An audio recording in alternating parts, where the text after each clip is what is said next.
Pemerintah Kota Palembang tengah berupaya menghidupkan kembali pasar ikan modern yang terbengkalai selama beberapa tahun terakhir. Perusahaan daerah Pasar Palembang Jaya menyatakan kesiapan mereka untuk mengambil alih pengelolaan pasar tersebut jika ditunjuk Pemkot Palembang. Direktur PD Pasar Palembang Jaya menerangkan banyak hal yang perlu dibenahi sebelum pasar dapat kembali beroperasi, terutama terkait fasilitas yang sudah tidak terawat dengan baik. Perlu perbaikan menyeluruh untuk memastikan fasilitas pasar dalam kondisi baik. Wah, kalau misalnya kita mau mengoperasikan pasar ikan modern ini banyak hal. Kita lihat aja kondisinya seperti ini.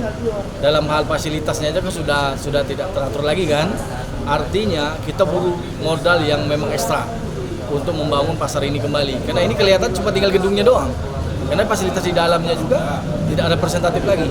Makanya nanti kita ingin, kalaupun nanti pihak PD Pasar, pihak Pemkot yang tidak mampu dalam hal pembiayaan dan lain sebagainya, kita dipastikan akan menggandeng pengusaha-pengusaha luar.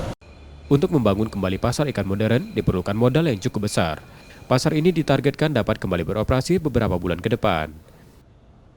Nur Muhammad, Kompas TV, Palembang, Sumatera Selatan.